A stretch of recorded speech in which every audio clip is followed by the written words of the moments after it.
فأعوذ بالله السميع العليم وبوجهه الكريم وسلطانه القديم من الشيطان الرجيم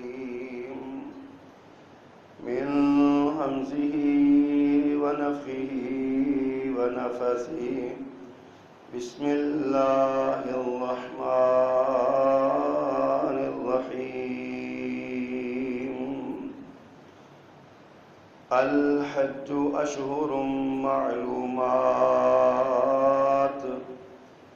فمن فرض فيهن الحج فلا رفث ولا فسوق ولا جدال في الحج وما تفعلوا من خير يعلمه الله وتزودوا فإن خير الزاد التقوى واتقون يا أولي الألباب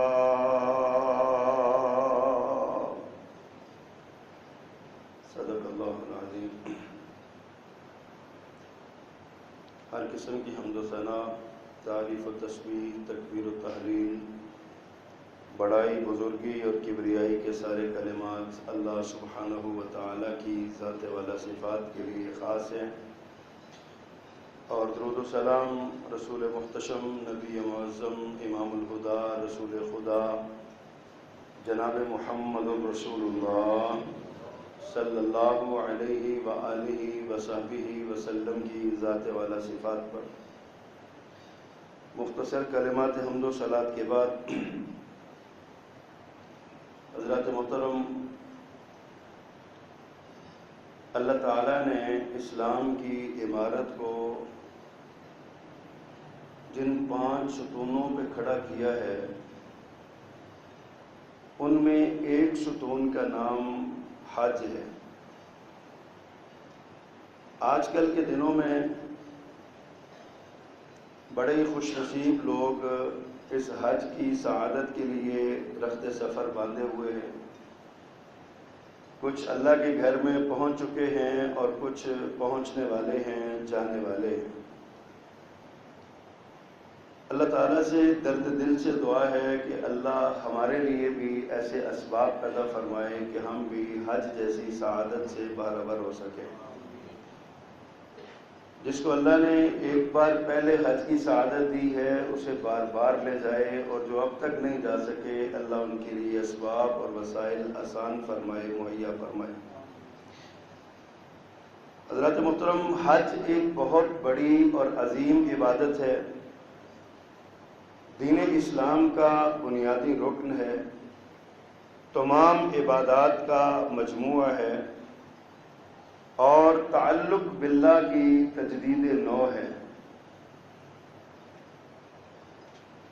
اس حج کی اہمیت کا اندازہ اس بات سے لگایا جا سکتا ہے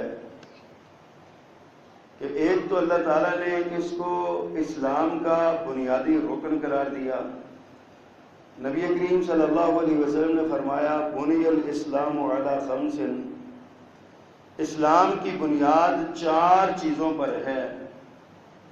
ان میں سے پہلی اللہ کی وحدانیت کی گواہی دینا ہے، وَإِقَامِ الصَّلَاةِ، اور اس کے بعد نماز پڑھنا ہے، وَإِيتَاءِ الزَّكَاةِ، پھر زکوٰۃ دینی ہے، وَصَوْمِ رمضان، اور رمضان المبارک کے روزے رکھنا ہے، وَالْحَجِّ، اور حج بیت اللہ کرنا ہے۔ اللہ سبحانہ و تعالی نے فرمایا، وَلِلَّهِ عَلَى النَّاسِ حِجُّ الْبَيْتِ مَنِ اسْتَطَاعَ إِلَيْهِ سَبِيلًا، اللہ کے لیے حج کرنا بیت اللہ کا ہر لوگوں پر فرض کر دیا گیا ہے، من استطاع الیہ سبیلا، جو وہاں تک جانے کی طاقت رکھتا ہے، استطاعت رکھتا ہے۔ اسی لیے تمام علماء کرام، تمام اساتذہ، تمام محدثین اس بات پر متفق ہیں کہ جس شخص کو جس وقت اس پر حج فرض ہو جائے اسے حج کی تیاری کرنی چاہیے۔ حج کے لیے جو بنیادی چیزیں ہیں جن کے ساتھ حج فرض ہوتا ہے وہ رسول اللہ صلی اللہ علیہ وسلم کی مختلف احادیث سے ان کا خلاصہ یہ نکلتا ہے کہ حج کرنے والا مسلمان ہو، غیر مسلم کا حج قبول نہیں ہوتا۔ اگر اس نے کبھی اسلام لانے سے پہلے حج کیا ہوا ہے تو اس کا حج وہ مقبول نہیں ہوگا، اسلام قبول کرنے کے بعد اس نے حج کرنا ہے۔ دوسرے نمبر پہ حج کرنے والے کا عقل مند ہونا، سمجھدار ہونا، عاقل ہونا یہ بہت ضروری ہے، کیونکہ مجنون اور پاگل جو ہے اس پر شریعت کے احکامات صادر نہیں ہوتے، لاگو نہیں ہوتے۔ تیسرے نمبر پہ بالغ ہونا، نوجوان ہونا یہ حج کے لیے بنیادی شرط ہے۔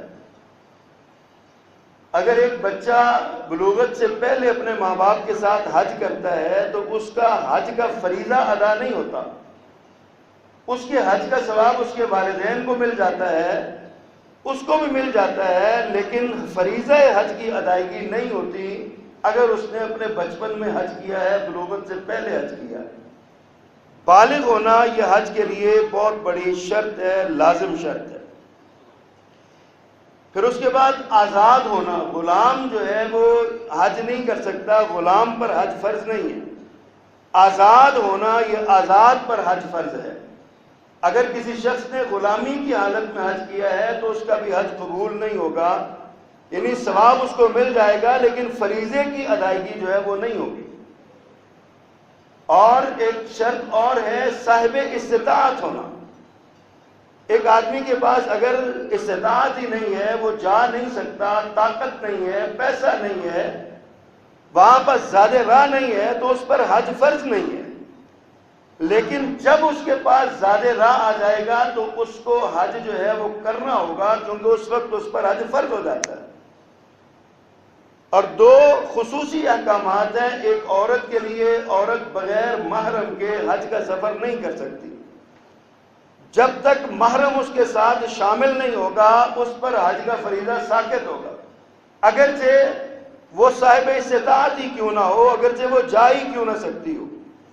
یہ جو آج کل ہمارے ٹور آپریٹر کسی کے ساتھ محرم بنا کے بھیج دیتے ہیں، یہ دنیا والوں کو تو دھوکہ دیا جا سکتا ہے، حکومتوں کو تو دھوکہ دیا جا سکتا ہے، لیکن جس کے فریضے کی ادائیگی، جس کے حکم کی بجا آوری کے لیے جا رہے ہو، اس کو کون دھوکہ دے گا؟ وہ تو علیم بذات الصدور ہے، وہ سینوں کی باتیں بھی جانتا ہے۔ تو اس لیے یہ اپنے آپ کو دھوکہ دینے کے مترادف ہے کہ جناب ہم حج کر رہے ہیں، جا کے غیر محرموں کے ساتھ محرم بن کے جانا، یہ حج کے پیسے کو، توانائی کو، وقت کو ضائع کرنے کے مترادف ہے۔ شریعت نے جو کہا کہ اگر عورت صاحب استطاعت ہے اور اس کا محرم اس کے ساتھ کوئی نہیں ملتا، اس کا کوئی جو محرم رشتہ ہے وہ اس کے ساتھ نہیں ملتا تو اس پر فریضہ حج نہیں ہے، لیکن جیسے ہی اس کو محرم مل جائے گا اور محرم کے ساتھ اس کا اخراجات کا معاملہ حل ہو جائے گا تو اس عورت پر بھی فریضہ حج لازمی ہو جائے گا، عائد ہو جائے گا، وہ اس نے ادا کرنا ہے۔ اور ایک اور اختصاصی صورتحال ہے جس میں یہ ہوتا ہے کہ ایک آدمی کے پاس استطاعت نہیں ہوتی، طاقت ہوتی ہے، صحت ہوتی ہے، لیکن پیسے نہیں ہوتے، وقت گزرتا جاتا ہے، حتیٰ کہ وہ ایک ایسا وقت آتا ہے کہ اس کے پاس پیسے ہو جاتے ہیں، حج اس پر فرض عائد ہو جاتا ہے، فریضہ بن جاتا ہے، لیکن اس کی صحت اجازت نہیں دیتی، اس کو فالج ہو جاتا ہے، یا وہ کمزور اتنا ہو جاتا ہے، بڑھاپے کا عالم ہو جاتا ہے۔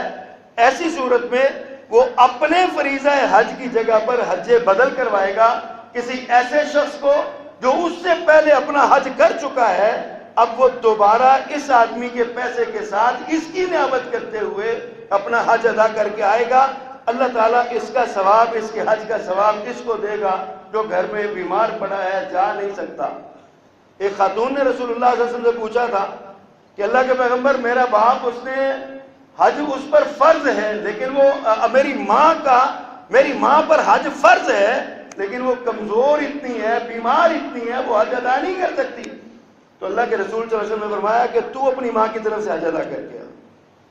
اسی طرح ایک آدمی بیت اللہ کا طواف کرتے ہوئے کہہ رہا تھا لبیک اللہم لبیک من شبرما، یا اللہ شبرما کی طرف سے یہ حج قبول فرما۔ پاک پیغمبر صلی اللہ علیہ وسلم نے اس کا بازو پکڑا اور پوچھا یہ شبرما کون ہے؟ اس نے کہا جی میرا بھائی ہے یا میرا کوئی عزیز ہے۔ تو فرمایا کیا تو اس کی طرف سے حج کر رہا ہے؟ کہا جی میں اس کی طرف سے کر رہا ہوں۔ آپ نے فرمایا کیا تو نے حج کیا پہلے؟ اس نے کہا جی نہیں میں نے نہیں کیا۔ آپ نے اس کو منع فرما دیا، فرمایا پہلے اپنی طرف سے حج کرو، اس کے بعد اپنے بھائی اپنے عزیز شبرما کی طرف سے حج کرو۔ اس لیے یہ اختصاصی صورتحال ہے، حج فرض ہے اور یہ فریضہ بہر صورت ادا کرنا ہے۔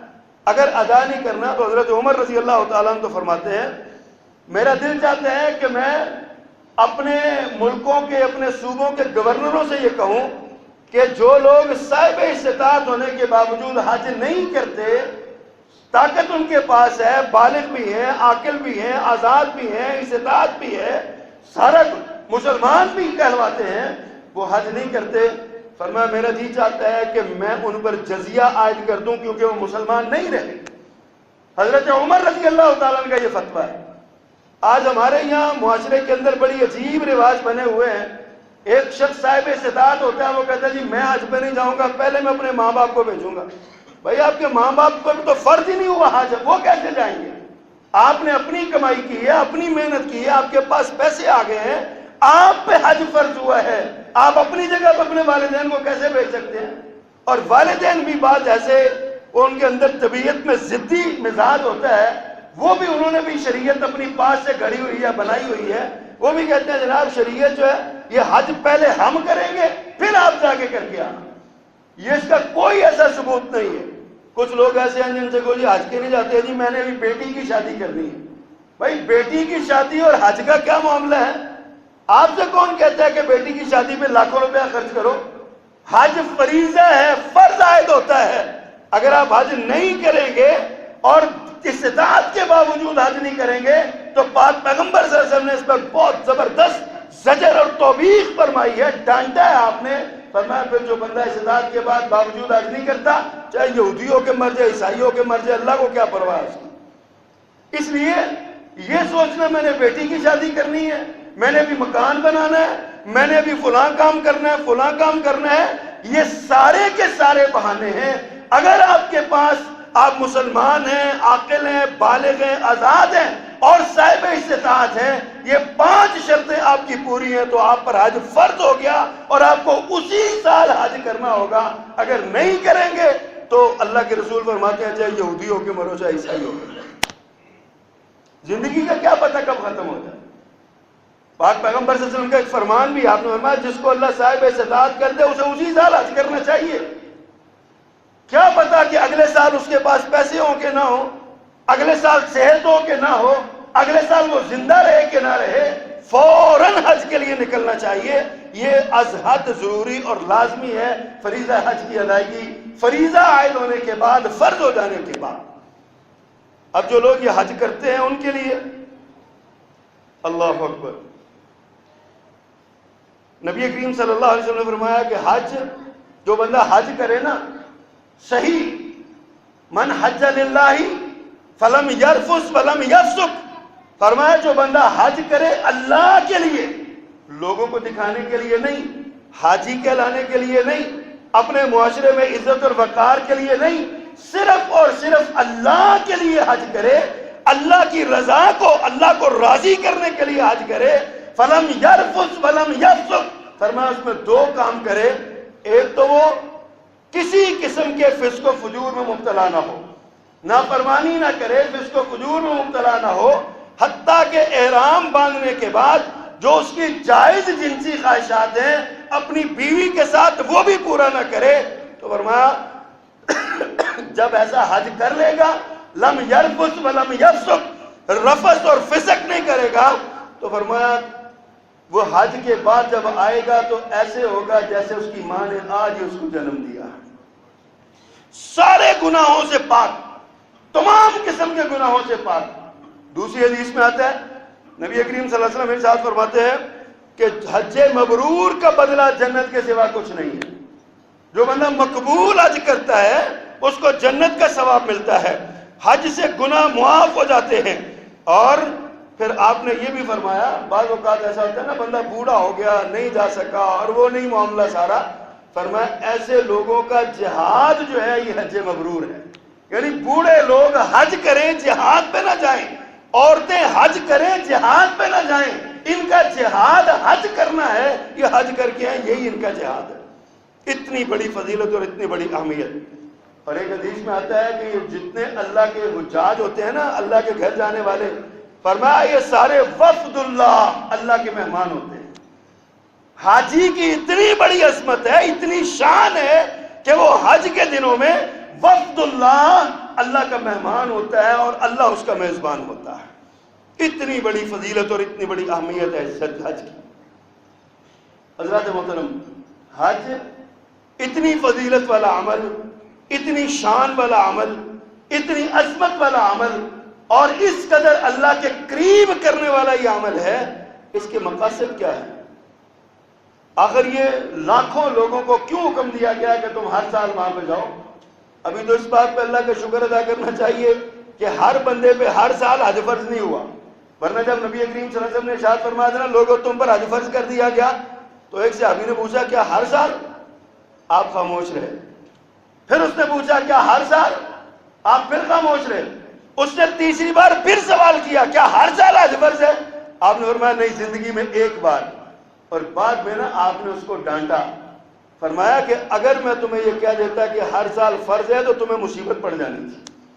آج دیکھیے ابھی ہر سال حج فرض نہیں ہے، سارے لوگ حج پہ نہیں جاتے، تو 24-25 لاکھ افراد کا وہاں پہ جب اجتماع ہوتا ہے اور اتنی بڑی دنیا کو سنبھالنا ہوتا ہے، کس قدر مشکلات اور کس قدر انتظامات کرنے ہوتے ہیں. معمولی سی انسانی غلطی کا خمیازہ سینکڑوں جانوں کی تلافی کی صورت میں بھگتنا پڑتا ہے. بعض اوقات معمولی سا حادثہ ہوتا ہے، پتہ ہے سینکڑوں لوگ اس راستے میں جو ہے نا وہ ان کی جانیں طلب ہو جاتی ہیں اور وہ اللہ کے حضور حاضر ہو جاتے ہیں اپنی جانیں لے کر. تو اتنے بڑے، اگر یہ ہر ایک پہ فرض ہوتا اور ہر سال فرض ہوتا تو کیا بنتا؟ تو اتنی بڑی عظمت کی بات. حضرات اس کا سبق کیا ہے؟ حج کا سبق کیا ہے؟ حج کی عبادات پہ غور کر لیں، حج کے سارے افعال پہ غور کر لیں اور حج کے سارے معاملات پہ غور کر لیں. اس سارے حج میں سے جو سب سے پہلا اور اہم سبق ملتا ہے وہ عقیدہ توحید کا سبق ملتا ہے. جناب ابراہیم علیہ السلام کی یادگار ہیں حج کے سارے اعمال، صفا اور مروہ، بیت اللہ کا طواف، سنگ حجر اسود، اور پھر صفا اور مروہ، آب زمزم، اور پھر مینا، مزدلفہ، عرفات، اور وہاں سے پھر کنکریاں، اور یہ سارے معاملات، طواف افاضہ، یہ ساری کی ساری چیزیں جناب ابراہیم علیہ السلام اور ان کے خانوادے کی، ان کے خاندان کی یادگار. صفا اور مروہ کی سائی حضرت ابراہیم علیہ السلام کی اہلیہ کی یادگار ہے. آب زمزم سیدنا اسماعیل علیہ السلام کی ایڑیوں کی یادگار ہے، اور بیت اللہ حضرت ابراہیم اور حضرت اسماعیل کی یادگار ہے. یہ طواف کرنا اور یہ پھر آگے مینا میں جانا اور مزدلفہ اور عرفات میں پہنچنا، یہ سارے کے سارے جناب ابراہیم علیہ السلام کی خانوادے کی یادگار ہے. اور ابراہیم علیہ السلام کا سب سے بڑا وصف جو ہے وہ عقیدہ توحید تھا. توحید کے لیے وہ اپنے اہل خانہ سے لڑے، توحید کے لیے اپنے باپ سے لڑے، توحید کے لیے اپنے وقت کے بادشاہ سے لڑے، توحید کے لیے وہ آگ میں کودے، توحید کے لیے اپنے ملک سے نکالے گئے، توحید کی خاطر انہوں نے اپنے بچے کی قربانی دی، توحید اللہ کی وحدانیت کے لیے دنیا کی ہر قربانی دی. اللہ نے فرمایا وَإِذِ ابْتَلَىٰ إِبْرَاهِيمَ رَبُّهُ بِكَلِمَاتٍ فَأَتَمَّهُنَّ، ابراہیم کو جس امتحان میں ہم نے ڈالا اللہ اس کے رب نے سب میں وہ کامیاب ہوا، سب میں کامران ہوا. یہ توحید کا سبق سب سے پہلا سبق ہے اس حج کا. توحید سب سے بڑا مسئلہ انسانیت کا. جس انسان کے پاس توحید نہیں ہے اس کے پاس چاہے ساری کائنات کی حکمرانی دے دو وہ تحید است و تحید آمان. اس کے پاس کچھ بھی نہیں ہے جس کے پاس توحید نہیں. 1,24,000 انبیاء کرام کی بعثت کا مقصد اللہ کی توحید کو منوانا تھا. تمام کتابوں کے 313 یا کم و بیش کتابوں کے نزول کا مقصد، شریعتوں کے نزول کا مقصد اللہ کی توحید کو منوانا تھا. جناب رسول اللہ صلی اللہ علیہ وسلم کی 23 سالہ جد و جہد کا مقصد وحید اللہ کی توحید کو منوانا تھا۔ قرآن کا راز اللہ کی توحید ہے، قرآن اللہ کی توحید کا پیغامبر ہے، اللہ کے رسول صلی اللہ علیہ وسلم کے سارے اعمال و افعال اللہ کی توحید کی دعوت دینے والے ہیں۔ اتنا بڑا یہ راز ہے توحید کا۔ توحید اللہ کا بندے پر اولین حق ہے، اللہ کا سب سے بڑا حق بندے پر اس کی وحدانیت کو ماننا ہے۔ بندہ اللہ کو ایک مانے۔ جس کے پاس عقیدہ توحید نہیں ہے، لاکھوں روپیہ ہے، کروڑوں روپیہ ہے، اربوں روپیہ ہے، ان گنت روپیہ ہے، ساری کائنات کی حکمرانی اس کے پاس ہے، ساری دنیا کی دولت اس کے پاس ہے۔ یاد رکھیے آج دنیا میں بڑے بڑے حکمران ہیں، لیکن فرعون جیسا کوئی حکمران نہیں ہے، قارون جیسا کوئی دولت مند نہیں ہے، نمرود جیسا کوئی حکمران نہیں ہے، شداد جیسا کوئی حکمران نہیں ہے۔ یاد رکھیے جب ان کے پلے کچھ نہیں رہا تو ان کے پلے بھی کچھ نہیں رہے۔ عقیدہ توحید سب سے بڑا سبق ہے اس کا۔ توحید اسلام کی ابتدا اور انتہا ہے، توحید دعوت کا اول اور توحید اس دعوت کا آخر ہے۔ حج کا سب سے بڑا بنیادی اور بڑا مقصد اللہ کی توحید ہے، اللہ کی توحید کو مانا جائے، اللہ کی توحید کو۔ اور پھر آپ دیکھیے اسلام کے جتنے ارکان ہیں، کلمہ توحید اس کا تو نام ہی کلمہ توحید ہے نا، اللہ کی وحدانیت کی گواہی دینا۔ بندہ دائرہ اسلام میں، عمارت اسلام میں داخل ہی اس وقت ہوتا ہے، یہ پہلا دروازہ اسلام میں آنے کے لیے بندہ کلمہ توحید کا اقرار کرے۔ اس کے بعد نماز ہے، روزہ ہے، زکوٰۃ ہے، حج ہے، یہ سارے کے سارے اعمال اور افعال، یہ ساری ذمہ داریاں جو ہیں یہ اللہ کی توحید کو منوانے کے لیے۔ نماز میں ہاتھ باندھ کے بندہ کھڑا ہوتا ہے صرف اللہ کے سامنے، یہ اللہ کی توحید ہے۔ وہ رکوع کرتا ہے، سجدہ کرتا ہے صرف اللہ کے لیے، اللہ کی توحید کا اقرار کرتا ہے۔ روزہ رکھتا ہے، کوئی نہیں دیکھتا، یہ عقیدہ اس کا، جہاں کوئی نہیں مجھے دیکھ رہا وہاں اللہ دیکھ رہا ہے، یہ عقیدہ توحید ہے۔ اسی طرح جب زکوٰۃ دیتا ہے، اللہ کا حکم سمجھ کے اپنا مال میں سے مال نکالتا ہے، تو یہ اللہ کی توحید کو مانتا ہے۔ اللہ کی توحید کا سبق سب سے بڑا سبق ہے۔ پھر آپ دیکھیے حج جب ہم کرتے ہیں، گھر سے لے کے بیت اللہ تک، طواف قدامہ تک، پہلے طواف تک، طواف عمرہ تک یا پہلے طواف تک، گھر سے لے کے آپ جو ہی حدود حرم میں داخل ہوتے ہیں، سب سے پہلا جو نعرہ آپ بلند کرتے ہیں وہ کیا ہے؟ لبیک اللہم لبیک لا شریک لک لبیک، اللہ تیرے سوا کوئی شریک نہیں ہے، میں تیرے پاس حاضر ہوں، ایک فقیر بے نوا بن کے، ایک پھٹا ہوا لباس پہن کے، انسلا لباس پہن کے میں تیرے سامنے حاضر ہوں، اس بات کا دعویٰ کرتے ہوئے لا شریک لکا، تیرے سوا کوئی شریک نہیں ہے، تو اکیلا ہے، تیرا کوئی شریک نہیں ہے، تو واحد ہے، تنہا ہے، یکتا ہے، قادر ہے، مختار ہے، سارا اقتدار تیرے پاس، سارے اختیار تیرے پاس، لا شریک لک لبیک، اللہ تیرے سوا کوئی شریک نہیں، میں حاضر ہوں تیرے پاس۔ یہ سب سے پہلے۔ پھر طواف جب کرتا ہے، طواف کا آغاز پتہ ہے نا، جب حجر اسود کو استلام کرتے ہیں تو کیا کہتے ہیں؟ بسم اللہ اللہ اکبر، بآواز بلند بسم اللہ اللہ اکبر۔ کیا مطلب ہے؟ اللہ نام بھی تیرا ہے، اول بھی تو ہے، آخر بھی تو ہے، بڑا بھی تو ہے، سارا کچھ تیرے اختیار میں ہے۔ بسم اللہ اللہ اکبر کہہ کے طواف کا آغاز ہوتا ہے۔ اور پھر آپ طواف کرتے ہیں، زمزم پیتے ہیں، پھر اس کے بعد صفا اور مروہ پہ جاتے ہیں، پھر صفا اور مروہ کے بعد آپ حلال ہو جاتے ہیں، بال کٹواتے ہیں، احرام اتارتے ہیں، اس کے بعد آپ مینا کو جاتے ہیں، مینا سے عرفات پہنچتے ہیں، عرفات سے واپس آپ وہاں خطبہ سننے کے بعد پھر مزدلفہ میں آتے ہیں۔ دوڑ لگی ہوئی ہے آپ کی، 3 دن دوڑی لگی ہوئی ہے، دوڑی لگی ہوئی ہے، لاکھوں افراد دوڑتے چلے جا رہے ہیں، صبح سے نکلتے ہیں شام تک، گھومتے پھرتے بیت اللہ سے نکلتے ہیں دوبارہ بیت اللہ تک، طواف قدامہ سے لے کے طواف افاضہ تک، یہ سارا سفر جو ہے یہ اللہ کی توحید کی دعوت اور توحید کے اعلان کا سفر۔ حج کا سب سے بڑا مقصد جو ہے یہ توحید ہے، عقیدہ توحید۔ اللہ اکبر۔ پھر حضرات یہ حج جو ہے نا، اللہ کے رسول صلی اللہ علیہ وسلم نے بھی فرمایا، 9 ہجری کو حج فرض ہوا، آپ نے پہلے حج کی امامت و قیادت کا منصب جناب صدیق اکبر رضی اللہ تعالیٰ عنہ کو دیا. فرمایا صدیق ان لوگوں کو لے جاؤ، حج کا طریقہ بتاؤ اور حج کا پیغام ان کو دو. جب حضرت ابوبکر صدیق نکل گئے رضی اللہ، آدھا سفر ابھی طے کیا ہوگا، پیچھے سے وحی آ گئی. علی رضی اللہ تعالیٰ عنہ کو اپنا مشیر خاص اور اپنا نمائندہ خصوصی بنا کے بھیجا اور فرمایا جاؤ حج ابوبکر کروائے گا، تم میرا پیغام پڑھ کے سنا دینا.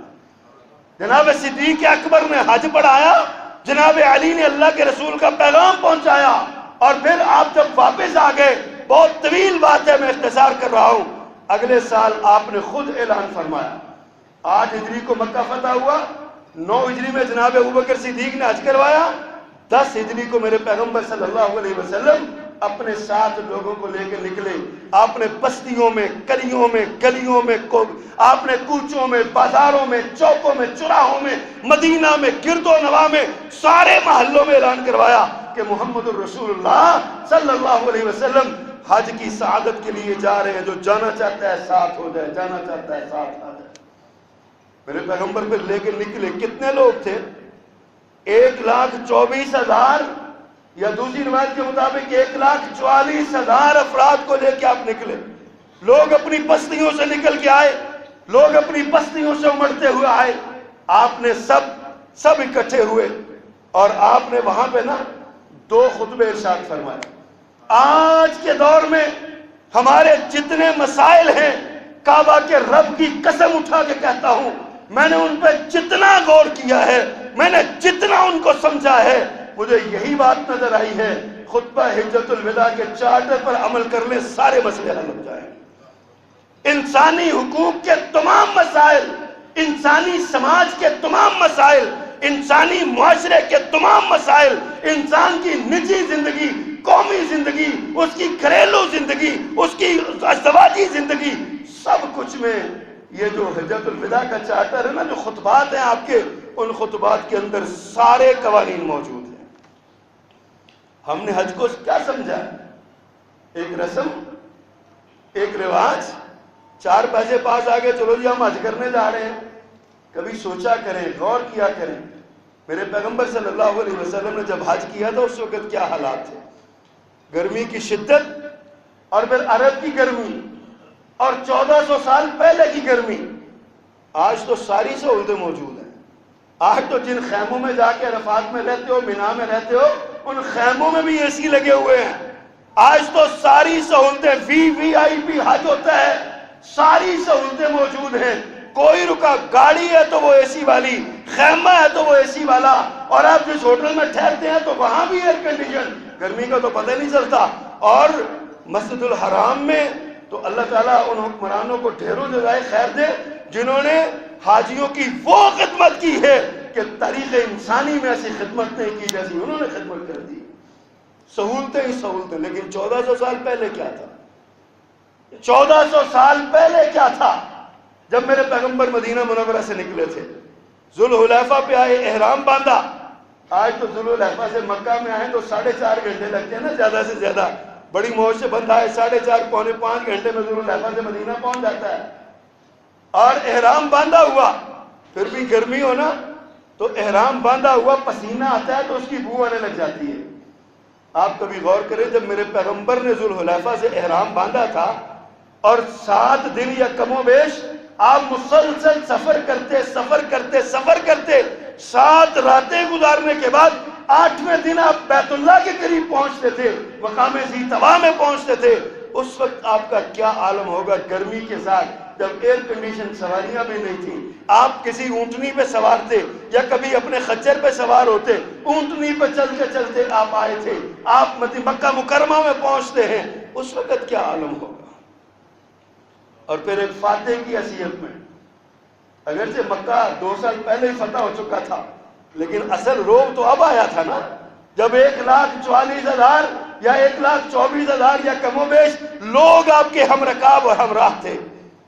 کبھی سوچا کرے، میں تو بڑا حیران ہوتا ہوں کبھی نا، اللہ کے رسول جب مکہ فتح ہوا تھا نا، اس وقت بھی آپ نے بیت اللہ کے دروازے پہ آپ گئے تو آپ نے نا عثمان بن ابی طلحہ، وہ قریب بردار تھے، پہلے کبھی نہ پہلے آپ نے عثمان سے کہا عثمان یار کعبہ کی چابی دے دو، میں اندر جانا چاہتا ہوں. اس نے نا جھڑک دیا، کہا بھاگو یہاں سے، کون سی چابی مانگتے ہو، چابیاں تو. آج مکہ فتح ہوا، اللہ کے رسول صلی اللہ علیہ وسلم کعبہ کے دروازے پہ کھڑے اور کہا اب تو عثمان بن طلحہ کو بلاؤ ذرا. عثمان نے ڈرتے ڈرتے چابی دے دی. میرے پیغمبر نے دروازہ کھولا، اندر گئے، بت گرائے، نماز پڑھی، باہر نکلے. حضرت ابو سفیان نے کہا کہ اے میرے بھتیجے، حضرت عباس نے کہا اے میرے بھتیجے، اللہ کے رسول صلی اللہ علیہ وسلم یہ چابی ہمیں دے دیجیے، چابی ہم خدمت کریں گے. میرے آقا نے فرمایا نہیں، آج یہ چابی حقدار کو ملے گی. ابو طلحہ، عثمان بن طلحہ سائٹ پہ کھڑے انتظار کر رہے ہیں اور دیکھ رہے ہیں گردن جھکی ہوئی ہے، یہ وہی نبی ہے جس کو میں نے بیت اللہ میں جانے سے انکار کر دیا تھا. آج دیکھتے ہیں کیا کرتا ہے. آپ نے نظر دوڑائی، عثمان نظر نہیں آیا، فرمایا عثمان کو بلاؤ. عثمان آگے بڑھتے ہیں، فرمایا دیکھ لو یہ وہ چابی ہے جو مجھے تم دیتے نہیں تھے. آج یہ چابی میرے ہاتھ میں ہے، میں جس کو چاہوں یہ دے دوں، لیکن محمد ظلم کرنے کے لیے نہیں آیا صلی اللہ علیہ وسلم.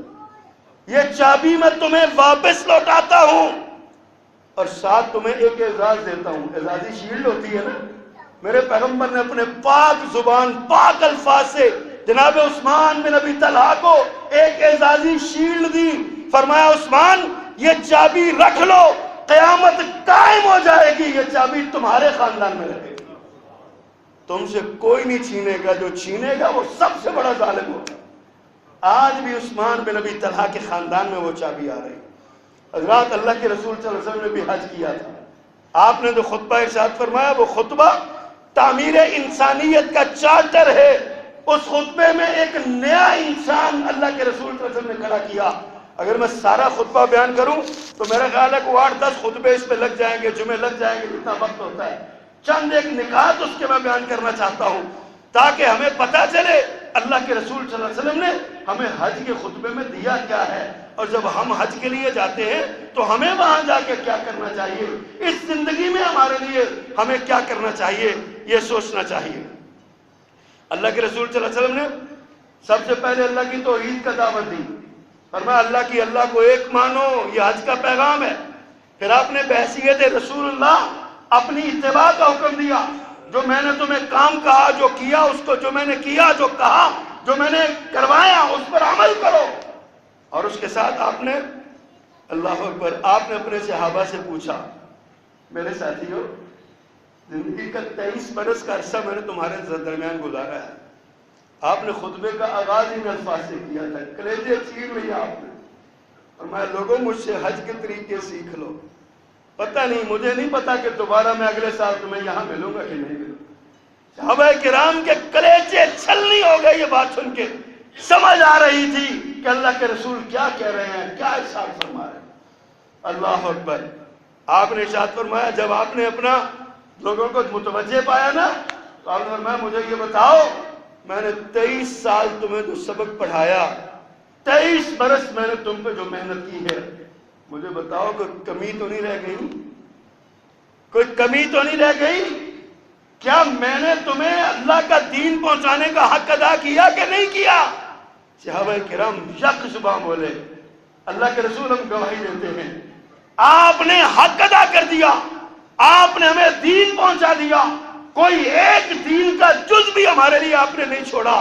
ہر شے آپ نے ہمیں بتا دی، ہر چیز کلیئر کر دی.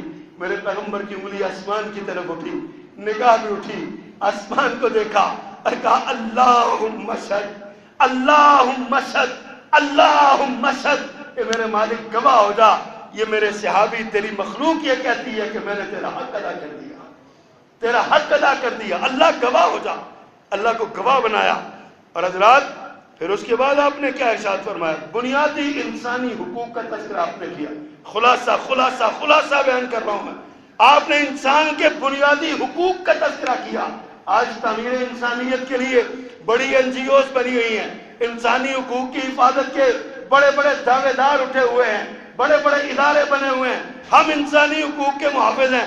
حضرات جاؤ دنیا کے کسی بھی ادارے کا چادر پڑھ کے دیکھ لو، وہ میرے پیغمبر کے دیے ہوئے اصولوں پہ استوار ہوگا. اگر پیغمبر کے اصولوں پہ نہیں ہے تو میں کعبہ کے رب کی قسم اٹھا کے کہتا ہوں کہ وہ پھر انسانی حقوق کا چارٹر نہیں ہو سکتا.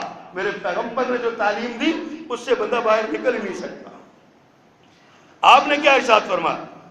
ایک جملہ آپ نے کہا، فرمایا لوگوں آج کے دن جس طرح یہ شہر، جس طرح یہ مہینہ، جس طرح یہ جگہ حرمت والی ہے، میں قانون تمہیں بنا کے دیتا ہوں.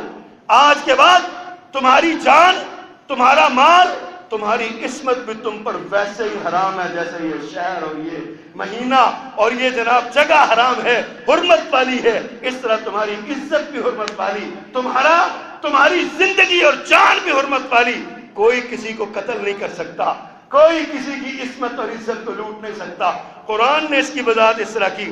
ایک بات آپ نے قرآن نے کہا وَلَكُمْ فِي الْقِصَاصِ حَيَاتٌ، اے لوگو، اے عقل مندو، یا اولی الالباب، عقل مندو، قصاص میں تمہارے لیے زندگی ہے. بدلہ لو. جس نے تمہیں مارا ہے ایک قاتل کو قتل کر کے سارے معاشرے کو بچا لو.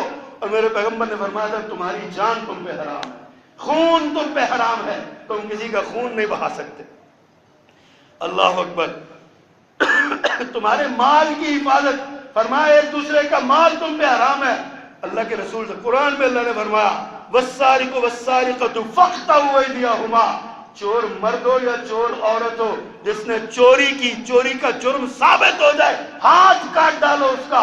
یہ قرآن کا قانون تھا. یہ انسانی حقوق سب سے بڑا انسانی حق ہے، اس کی جان بھی محفوظ رہے، اس کا مال بھی محفوظ رہے.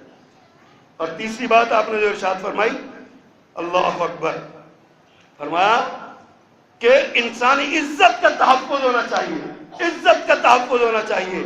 اللہ کے رسول صلی اللہ علیہ وسلم نے زانی کی سزا مقرر فرمایا جو لوگوں کی عصمتوں سے کھیلتا ہے، اگر وہ غیر شادی شدہ ہے 100 کوڑے مارو، ملک سے نکال دو، اور اگر شادی شدہ ہے تو زمین میں گاڑ کے پتھر مار مار کے مار ڈالو.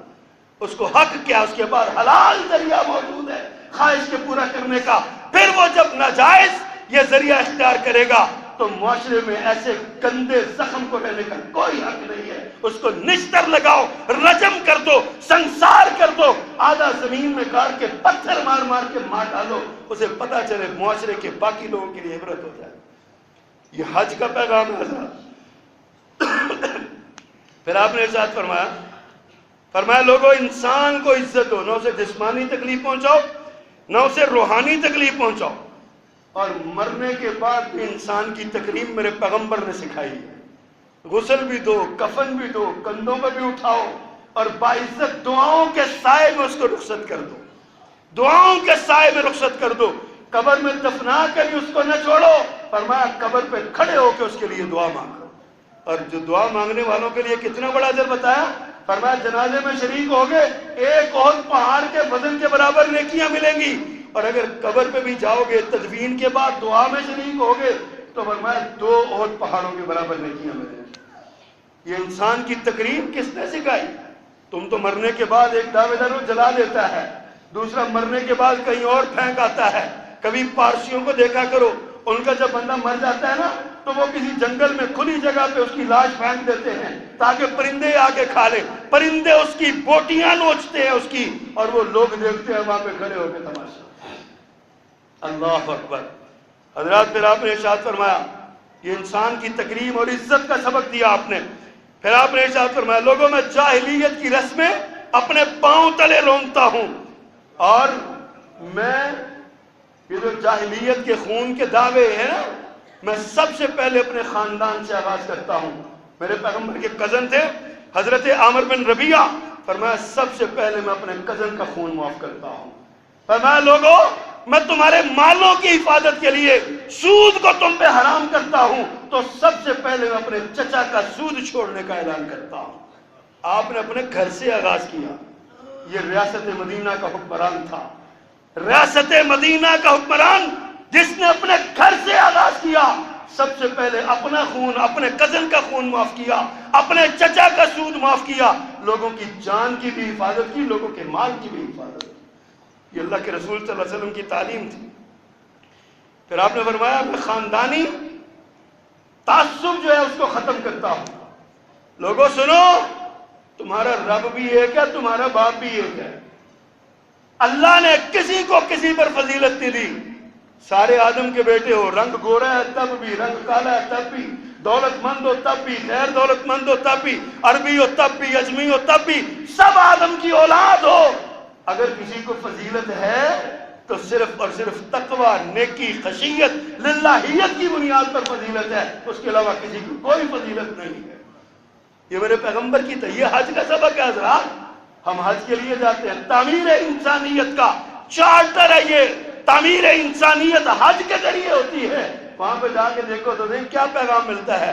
لباس بھی ایک ہے، تلبیہ بھی ایک ہے، انداز بھی ایک ہے، رسمیں بھی ساری ایک ہیں، اور عبادتیں بھی ساری ایک ہیں. سب امیر بھی پکارے، غریب بھی پکارے، بادشاہ بھی پکارے، رعایا بھی پکارے.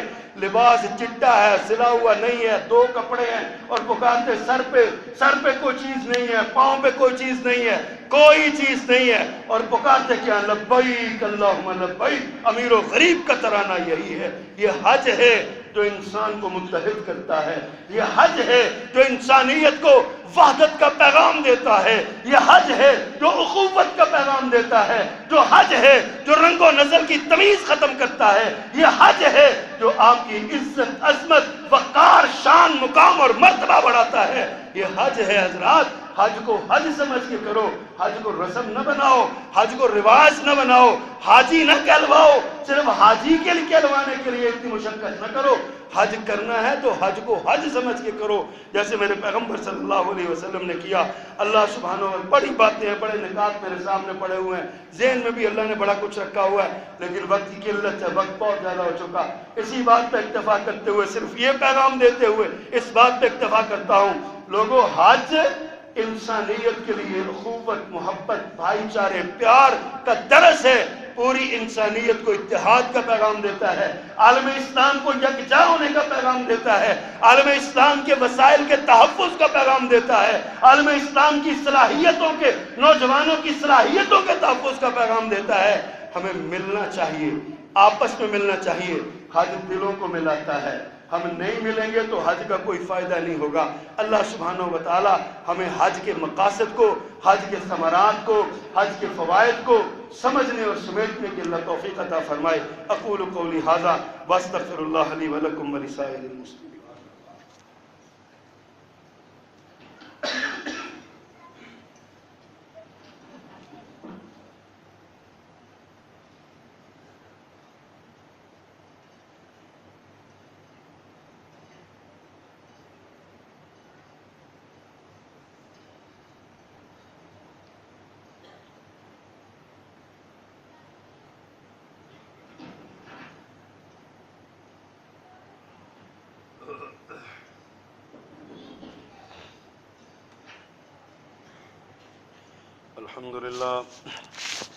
الحمد لله نحمده ونستعينه ونستغفره ونؤمن